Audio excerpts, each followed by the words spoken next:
నేను ఇంత దూరం వచ్చి చెట్టు మీద కూర్చున్నాను.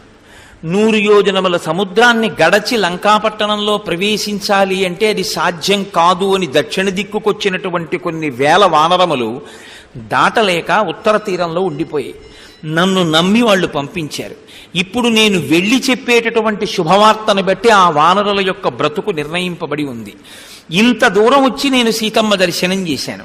ఇంత దూరము వచ్చి సీతమ్మ దర్శనం చేసిన వాణ్ణి ఆవిడ ఉరిపోసుకుంటున్నప్పుడు మాట్లాడకుండా ఊరుకుని సీతమ్మని దర్శించాను. కానీ ఆవిడ ఉరిపోసుకుందని నేను వెనక్కి వెళ్ళి చెప్తే రాముడు బతకడు, లక్ష్మణుడు బతకడు, భరతశత్రుఘ్నులు బతకరు, కౌసల్య, సుమిత్ర, కైకేయి, సుగ్రీవుడు, ఇక్ష్వాకు వంశం, వానర వంశం 2 నశిస్తాయి. కాబట్టి ఇప్పుడు నేను మాట్లాడకుండా ఉండకూడదు. నేను ఈవిడికి ఉపశాంతి కల్పించాలి, మాట్లాడాలి. ఒకవేళ నేను మాట్లాడదామంటే సంస్కృతంలో బ్రాహ్మణుళ్ళా మాట్లాడితే ఒక వానరమేమి సంస్కృతంలో మాట్లాడటమేమి అని అనుమానపడుతుంది. సామాన్యమైన మనుష్య భాషలో మాట్లాడదామంటే ఇక్కడ ఉండేటటువంటి మిగిలిన ఆ రాక్షసీ స్త్రీలు వింటారు. విన్న తరువాత ఒక కోతి మనుష్య భాషలో ఎలా మాట్లాడుతోంది అని అనుమానం వచ్చి నేను సీతమ్మ వంక చూస్తున్నానని సీతమ్మ నా వంక చూస్తోందని వాళ్ళు అనుమానపడి నన్ను పట్టుకోవడానికి ప్రయత్నిస్తారు. అప్పుడు యుద్ధం జరుగుతుంది. యుద్ధం జరిగిన తర్వాత జయాపజయములు విధి నిర్ణీతములు. నేను సముద్రాన్ని దాటవచ్చు, దాటలేకపోవచ్చు.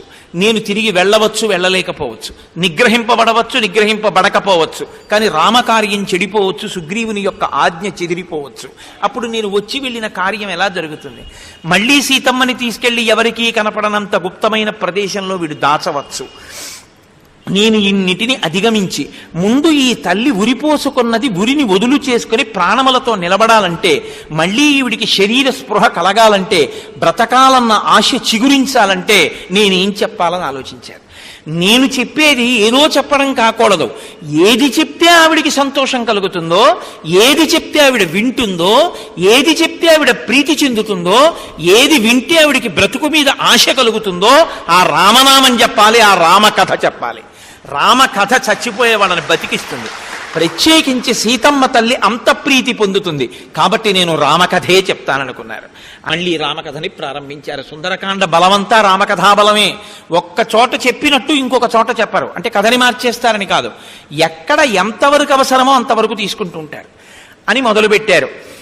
ఒకానొకప్పుడు మహానుభావుడు, పుణ్యమైనటువంటి వర్తన కలిగిన వాడు, రుజుస్వభావము కలిగినటువంటి వాడు, అనేక పుణ్యకార్యములు చేసిన వాడు, యజ్ఞయాగాది క్రతువులు చేసిన వాడు, కొన్ని లక్షల ఏనుగులు గుర్రములు సంపదగా కలిగిన వాడు, కోసల రాజ్యమును పరిపాలించిన వాడైన దశరథ మహారాజు గారికి కలిగిన 4 పుత్రులలో పెద్దవాడైన రామచంద్రమూర్తి తండ్రిని సత్యవాక్యమునందు నిలబెట్టడం కోసమని ఆయన ఆజ్ఞాపించిన విధంగా 14 సంవత్సరముల దండకారణ్యంలో వసించడం కోసం భార్య అయిన సీతమ్మతో తమ్ముడైన లక్ష్మణుడితో కలిసి అరణ్యవాసానికి వచ్చి 14,000 మంది కరదూషణాదులను సంహరించి జనస్థానంలో ఉండగా రాక్షస సంహారం చేశాడని మనసులో కోపం పెట్టుకున్నటువంటి రావణాసురుడు మారీచుడనబడేటటువంటి రాక్షసుడిని ప్రేరేపించి ఒక మాయామృగ రూపంలో పంపించి సీతమ్మని లోభపెట్టి రామలక్ష్మణుల్ని దూరం చేసి సీతమ్మని అపహరించి తెచ్చి ఈ లంకాపట్టణంలో బంధించి ఉంచాడు.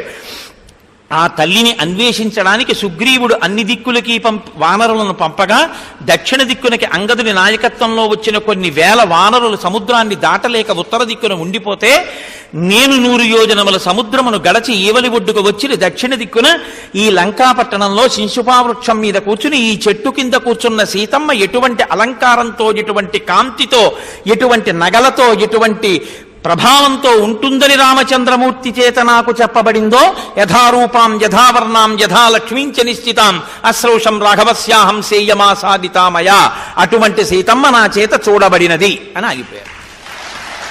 ఇది తల్లికి తెలుసున్న కథే. కానీ అటువంటి సీతమ్మ నా చేత చూడబడినది అనేటప్పటికీ ఆవిడకి ఒక్కసారి జీవితం మీద ఆశ కలిగింది. ఆ తల్లి వెంటనే ఆనందపడిపోయి ఆవిడ వెంటనే రామచంద్రమూర్తిని మనసులో తలుచుకుని పరమానంద భరితురాలైపోయింది. 10 నెలల తర్వాత రామకథ వినపడింది. 10 నెలల తర్వాత రామచంద్రమూర్తి యొక్క నామం వినపడింది.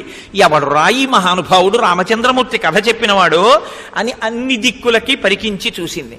ఒక్కసారి ఆవిడ 4 దిక్కులకి చూసి, కింద చూసి, పైకి చూసింది.